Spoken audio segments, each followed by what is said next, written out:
पुण्यातल्या विश्रांतवाडीतील कस्तुरबावाडी cooperative housing society limited यंदा अमृत महोत्सवी वर्ष साजरं करते.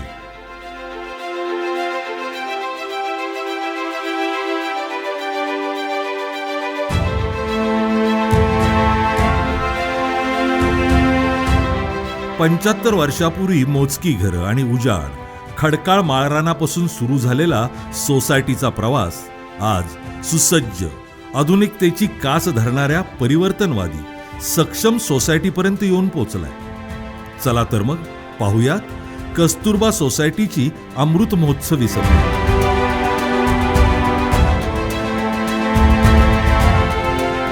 पुण्यापासून साधारणपणे 10 किलोमीटरवर आळंदी रस्त्यावर विश्रांतवाडी हे गाव आहे. या गावातच जवळपास 36 एकरात ही सोसायटी वसली. सोसायटीची स्थापना झाली तेव्हा हे गाव पुण्यापासून अगदीच बाहेर होतं. आता मात्र ते पुण्याचं एक प्रमुख उपनगर बनलंय. गावाच्या पूर्वेला विमानतळ, पश्चिमेला ॲम्युनेशन फॅक्टरी, उत्तरेला दिघीचा मिलिटरी कॅम्प तर दक्षिणेला बॉम्बे इंजिनिअरिंग सॅपर्स. थोडक्यात काय, लष्करी संरक्षित भागामध्ये वसलेलं हे एक गाव. आज जसा हा परिसर टोलेजंग इमारती, माणसांच्या गाड्यांच्या गर्दीनं फुललेला दिसतो ना, तसा 70-75 वर्षापूर्वी अजिबात नव्हता. त्यावेळी ग वा भेरे यांनी पुढाकार घेऊन 18 नोव्हेंबर 1947 रोजी या सोसायटीची स्थापना केली. सोसायटीचं वेगळेपण तिच्या नावातूनही दिसून येतं. महात्मा गांधी यांच्या पत्नी कस्तुरबा गांधी यांच्या नावावरून सोसायटीला नाव दिलं गेलं, the Kasturbawadi cooperative housing society limited. Kasturba society या नावानंच ती ओळखली जाते. सोसायटीचा भौगोलिक विचार केला तर एकूण 36 एकर एवढ्या मोठ्या जागेत 4 विभागात ही सोसायटी वसली आहे. सोसायटीत अद्ययावत हॉस्पिटल्स, बँका, ग्रंथालय, शाळा, विविध दुकानं असं सगळं काही आहे. ही सोसायटी म्हणजे 5000 लोकसंख्या असलेलं छोटंसं गावच आहे जणू. सर्व क्षेत्रातील मान्यवर, उच्चपदस्थ मंडळी या सोसायटीचे रहिवासी आहेत. ही एक अभिमानाची गोष्ट आहे. कलाकार, साहित्यिक, क्रीडापटू, राजकारणी, आरोग्य, प्रशासकीय अधिकारी, पत्रकार, व्यावसायिक अशी सर्वच क्षेत्रातली नामवंत मंडळी सोसायटीचे सदस्य असल्यामुळं सोसायटीचं व्यक्तिमत्वही बहुआयामी झाले. कस्तुरबा हाऊसिंग सोसायटीचं एक महत्त्वाचं वैशिष्ट्य म्हणजे सोसायटीनं काळाप्रमाणे बदल स्वीकारले. सुरुवातीला बदलांचा वेग मंद असला तरी गेल्या दशकभरात सोसायटी मूळ गाभा कायम ठेवून अंतर्बाह्य बदलली. दर 5 वर्षांनी सोसायटीच्या सदस्यांमधून निवडणूक होऊन कमिटी तयार होते. ही कमिटी सोसायटीचं कामकाज पाहते. 2011 मध्ये परिवर्तन पॅनेल पहिल्यांदाच निवडून आलं. त्यानंतर त्यांनी भविष्याचा वेध घेत सोसायटीच्या तसंच रहिवाशांच्या हिताचा विचार करत अनेक चांगले निर्णय घेतले. सोसायटीतील प्रलंबित प्रश्नांचा निकाल, विकास कामांची सुरुवात, सर्वांसाठी वेगवेगळ्या नैमित्तिक कार्यक्रमांचं आयोजन, सोसायटीतील सौहार्दपूर्ण वातावरण अशा जमेच्या बाजूमुळं या पॅनेलचा 2016 मध्ये सलग दुसऱ्यांदा विजय झाला. विशेष म्हणजे या दोन्ही लढती चुरशीच्या झाल्या. परिवर्तन पॅनेलनं तंत्रज्ञानाची मदत घेत सुरू केलेल्या कामांना आणखी वेग दिला आणि त्याचा परिणाम म्हणजे नुकतीच या पॅनेलनं हॅट्रिक साधली. सोसायटीच्या 75 वर्षांच्या इतिहासात यंदा प्रथमच बिनविरोध निवडणूक झाली. या कमिटीनं 2011च्या 97व्या घटनादुरुस्तीनुसार सर्व नियम पाळून सोसायटीच्या कमिटीत सर्व जाती धर्मातील सदस्यांचा समावेश करण्याचा निर्णय घेतला. तसंच सोसायटीचे रहिवासी असलेल्या विविध क्षेत्रातील मान्यवर मंडळींना सोसायटीच्या संचालक मंडळात स्थानही दिलं. तज्ज्ञ मंडळींच्या मार्गदर्शनाखाली सोसायटीचं कामकाज चालत असल्यामुळं विविध लोकोपयोगी कामं चुटकीसरशी तर होत आहेतच, शिवाय आर्थिक बाजूही भक्कम होऊन सोसायटी सशक्त बनतीये. सोसायटीत दरवर्षी वार्षिक सर्वसाधारण सभा होते. अत्यंत खेळीमेळीच्या वातावरणात सभासदांसमोर कमिटी आपला लेखाजोखा मांडते. छोट्यातल्या छोट्या गोष्टींचाही पारदर्शकपणानं व्यवस्थित हिशोब ठेवला जात असल्यामुळं गेल्या 10 वर्षापासून सातत्यानं अ वर्ग ऑडिट होतंय. सोसायटीत लहान मुलांपासून ज्येष्ठ नागरिकांपर्यंत सर्वांचाच विचार करून विविध सोयीसुविधा उपलब्ध करून दिल्या आहेत. म्हणजे 4 वर्षापूर्वी सोसायटीच्या आवारातच लहान मुलामुलींसाठी अद्ययावत असा किड्स झोन तयार करण्यात आलाय. इथं 14 वर्षाखालील मुलामुलींसाठी वेगवेगळं क्रीडा साहित्य उपलब्ध करून दिले. त्याचबरोबर इथं असलेल्या ओपन जिमचा वापर सर्वच वयोगटातील व्यक्ती करू शकतात. सकाळ संध्याकाळचं इथलं उत्साही वातावरण म्हणजे ज्येष्ठांसाठी एक विरंगुळाच ठरतो. सोसायटीतील कार्यक्रमांसाठी लोकांना एकत्र जमता येईल, बसता येईल असं एखादं सभागृह असावं, या हेतूनं राजमाता जिजाऊ आणि कस्तुरबा सभागृह बांधण्याचा निर्णय एकमतानं घेतला गेला.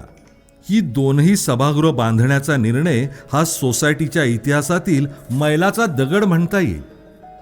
सन 2012 मध्ये 14 एप्रिलला आंबेडकर जयंतीला या सभागृहांचं भूमिपूजन झालं आणि 2014 मध्ये गांधी जयंतीला माजी गृहराज्यमंत्री स्वर्गीय भाई वैद्य यांच्या हस्ते उद्घाटन होऊन ही दोन्ही सुसज्ज सभागृह सर्वांसाठी खुली करण्यात आली. याचबरोबर सोसायटीच्या अमृत महोत्सवाच्या निमित्तानं कस्तुरबा गांधी यांचा अर्धाकृती पुतळाही या आवारात उभारण्यात आलाय. सभागृहाच्या परिसरात ध्वनी आणि वायू प्रदूषण होणार नाही याची खबरदारी घेतली जाते.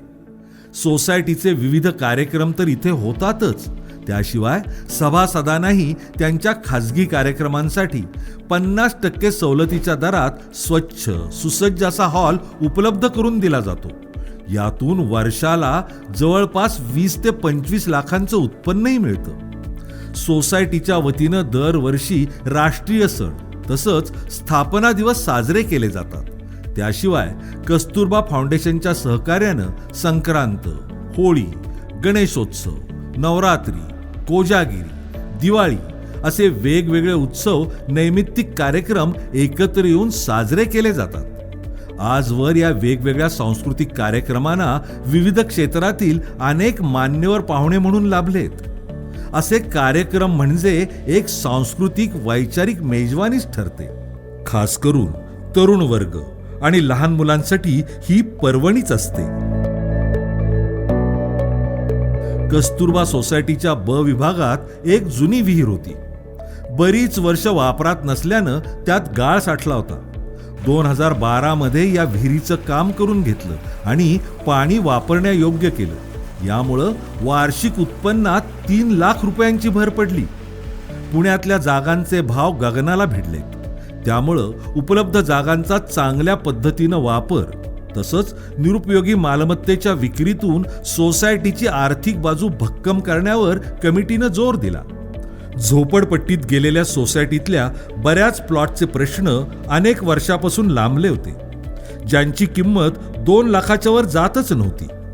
थोडं लक्ष घालून टेंडर मागवली गेली आणि त्याच प्लॉट्सला प्रत्येकी 25 लाख रुपये किंमत मिळाली.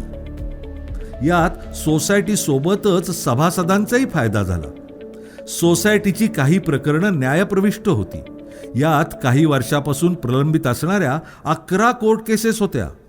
सोसायटीच्या कमिटीतील सदस्यांनी सातत्यानं पाठपुरावा करत त्यातले 95% दावे यशस्वीपणानं सोडवले. अशाच प्रकारे सोडवलेल्या ब-26 प्लॉटनं 2.25 कोटींचा फायदा सोसायटीला करून दिला.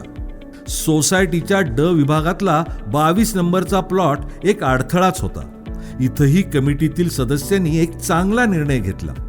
या ठिकाणचं सोसायटीचं ऑफिस हे कस्तुरबा सभागृहात हलवलं गेलं आणि त्या प्लॉटच्या विक्रीतून सोसायटीच्या फंडात 2.30 कोटी रुपयांची भर पडली.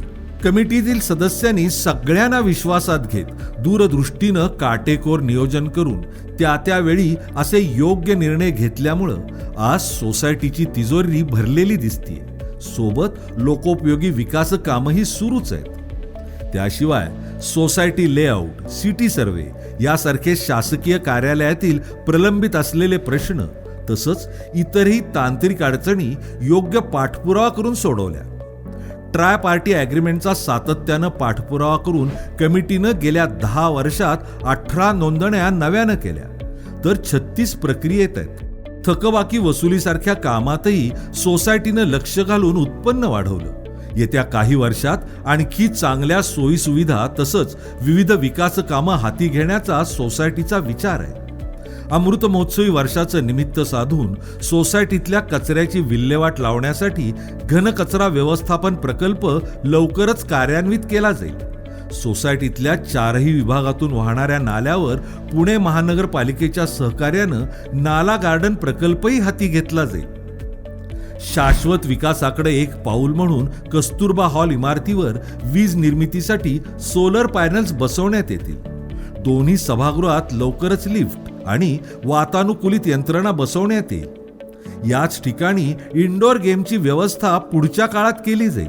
अलीकडेच सोसायटीचे सर्व रेकॉर्ड्स कॉम्प्युटराइज करण्यात आले आणि लवकरच सोसायटीची वेबसाईटही तयार होईल. अ विभागातल्या मोकळ्या प्लॉटवर विविध खेळांसाठी पूरक असं मैदान प्रस्तावित आहे. तसंच क आणि ड विभागात असलेल्या 2 मोकळ्या जागांना कंपाऊंड घालून संरक्षित केले. या जागेत ट्रायमिक्स फ्लोरिंगचं काम झालं असून लवकरच इथंही एक किड्स झोन विकसित केलं जाईल.